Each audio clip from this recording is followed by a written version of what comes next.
वाहिगुरु जी का खालसा, वाहिगुरु जी की फतेह। जपजी साहब की एक पंक्ति मुझे बहुत पसंद है, वह है सुनिए दुख पाप का नाश। केवल सुनने मात्र से ही, परमात्मा का नाम सुनने से ही दुखों का, पापों का नाश हो जाता है। और ये बात सत्य भी है। लेकिन फिर हमारे दुखों का नाश क्यों नहीं होता?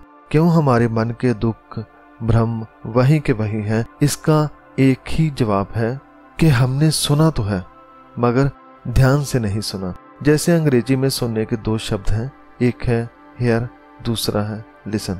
और हम जब परमात्मा की बात को सुनते हैं तो केवल हेयरिंग करते हैं, लिसनिंग नहीं। इन दोनों में अंतर क्या होता है? जैसे जब हम बाजार में जाते हैं तो रास्ते में कितनी आवाजें आती हैं, किसी दुकान वाले की, रेडी वालों की, कारों की, बसों की, बच्चों की, पक्षियों की। तो इतनी सारी आवाजें हमारे कान के पास से गुजर जाती हैं। इसे हेयर कहते हैं कि मैं बहुत सी आवाजें सुन रहा हूँ।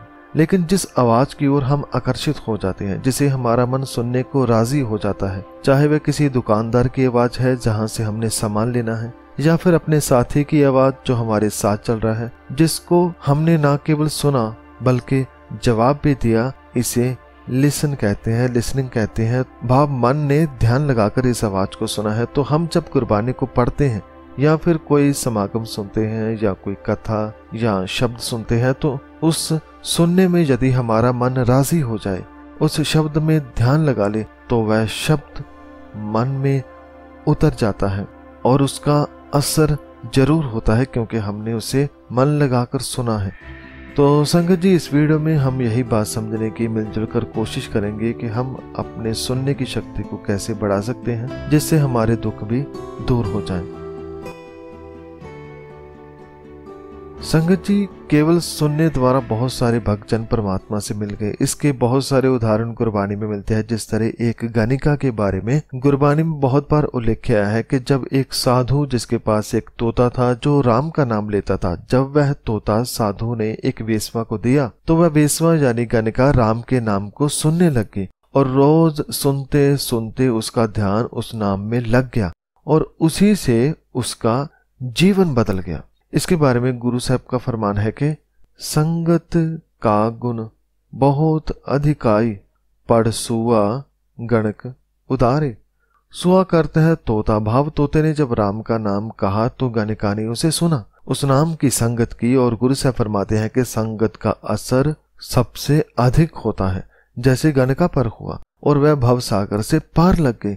संगत जी, गुरु साहब हमें समझाना चाहते हैं कि यदि हमारा सुनना सही हो जाए, यदि हमारे कान बाकी सभी बुराई की आवाजों को छोड़कर केवल और केवल राम के नाम को, भाव परमात्मा के शब्द को, उसकी कथा को पूरे मन से सुने, तो हमारा भी उद्धार गणिका की तरह हो सकता है, हमारे दुख भी दूर हो सकते हैं।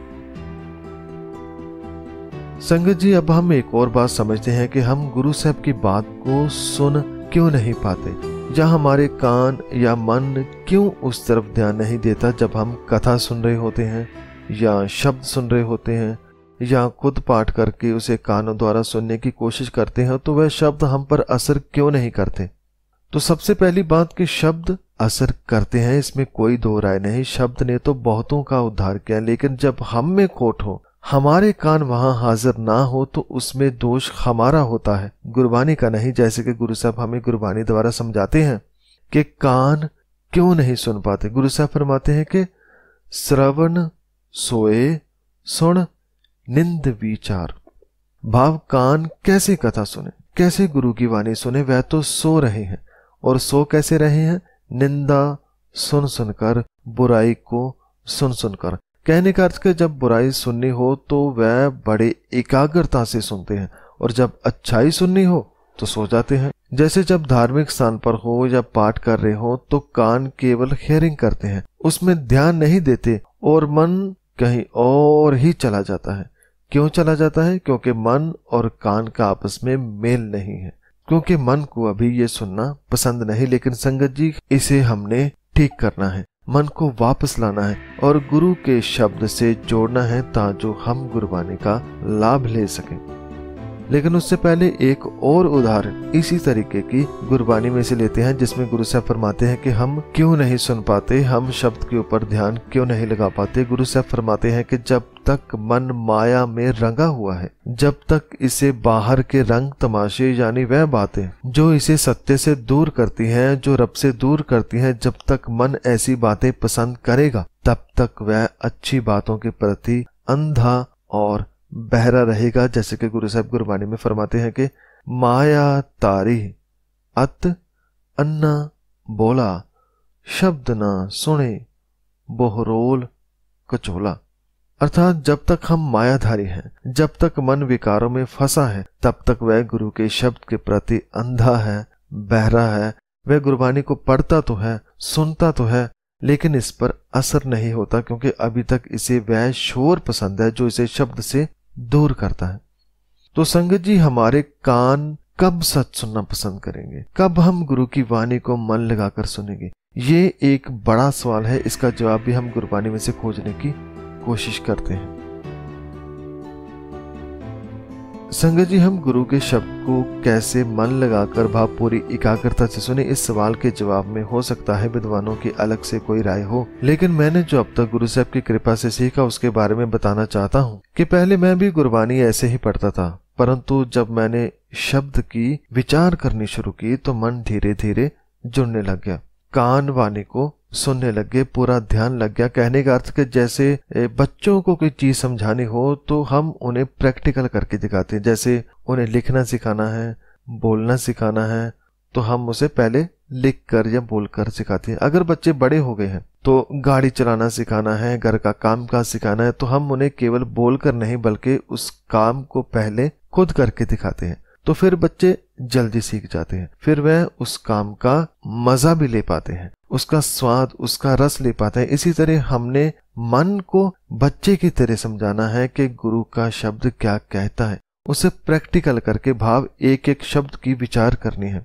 तो जब ऐसा करेंगे तो जैसे बच्चे जवान होकर उस सीखी हुए से अपना भी जीवन बदलते हैं और माँ बाप का भी नाम रोशन करते हैं, ऐसे ही जब मन विचार करनी सीख जाता है, जब वह समझदार हो जाता है, तो वह भी हमारे जीवन में बदलाव लेके आता है। तो ऐसे हमने शब्द की विचार करनी है।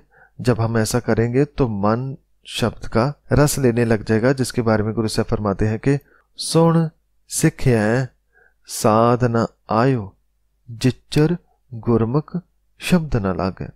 भाव केवल सुनने से गुरु की दी हुई शिक्षा का स्वाद नहीं आता। जब मन गुरु के शब्द में मग्न होता है, यानी जब गुरु के शब्द में कान और मन दोनों एक साथ जुड़ते हैं, तो रस आता है, क्योंकि अब पूरा ध्यान उस पर एकाग्र है। यह ध्यान शब्द में मगन यानी शब्द के विचार से संभव हुआ। कहने का भाव, जब मन ने केवल शब्दों को पढ़ा नहीं बल्कि उसमें क्या लिखा है उसे समझा, उस शब्द के हर हिस्से को जब समझा, तो ना केवल उस शब्द की समझ आई बल्कि उसका रस आया, उससे आनंद आया, उससे जीवन में बदलाव आया।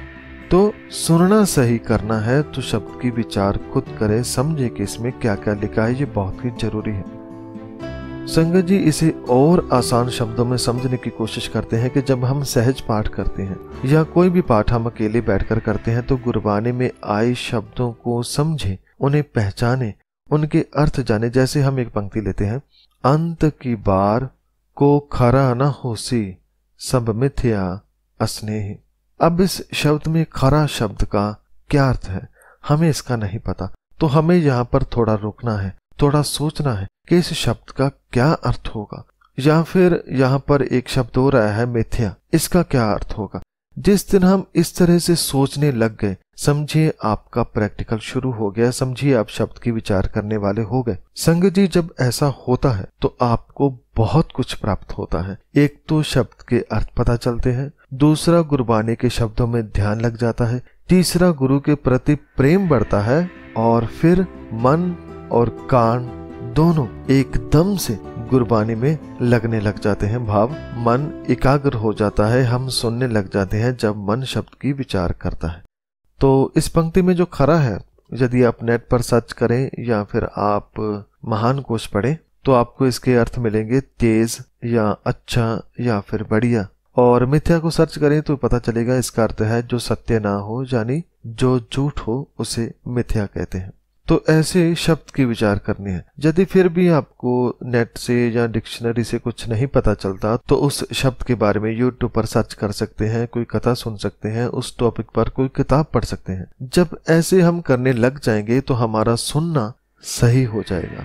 हम गुरबानी का एक एक शब्द बड़े ध्यान से सुनेंगे और इस तरह सुनने से हमें गुरु का ज्ञान मिलेगा। गुरु से प्रभु गुण अपने आप हमें मिलते रहेंगे और भीतर के दुख दर्द सब दूर हो जाएंगे। और जपजी साहब में तो हम रोज पढ़ते हैं कि यदि मन लगाकर सुना जाए तो क्या होता है। गुरु साहब फरमाते हैं कि सुनिए सत संतोख ज्ञान। गुरबानी द्वारा परमात्मा का नाम सुनने से मनुष्य को सत्य, संतोष व ज्ञान की प्राप्ति होती है। सुनिए 68 का स्नान। नाम को सुनने मात्र से समस्त तीर्थों में श्रेष्ठ 68 तीर्थों का स्नान का फल प्राप्त हो जाता है। सुनिए पढ़ पढ़ पावह मान। सुनने के बाद बार बार रसना पर लाने वाले मनुष्य को उसके दरबार में, परमात्मा के दरबार में सम्मान प्राप्त होता है। सुनिए लागे सहज ध्यान। सुनने से परमात्मा में लीनता सरलता से हो जाती है, क्योंकि इससे आत्मिक शुद्धि होकर ज्ञान प्राप्त होता है। नानक भगता सदा विकास। हे नानक, मन लगाकर सुनने से प्रभु के भक्तों का सदैव आत्मिक आनंद का प्रकाश रहता है। सुने हैं दुख पाप का नाश। परमात्मा का नाम सुनने से समस्त दुखों व दुष्कर्मों का नाश होता है। तो संगत जी, सुनने से हम बहुत कुछ प्राप्त कर सकते हैं यदि हम अच्छे लिसनर बन जाए।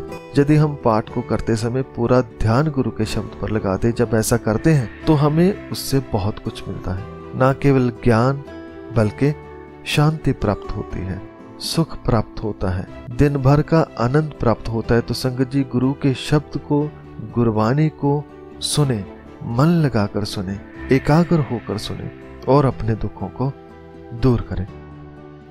तो आज की वीडियो में इतना ही। मैं धन्यवाद करता हूँ साहिब श्री गुरु ग्रंथ साहिब जी का, जो उन्होंने हमें अपने उपदेश शिक्षाएं पढ़ने का अवसर दिया। और आप सभी का भी धन्यवाद इस वीडियो को सुनने के लिए। वाहिगुरु जी का खालसा, वाहिगुरु जी की फतेह।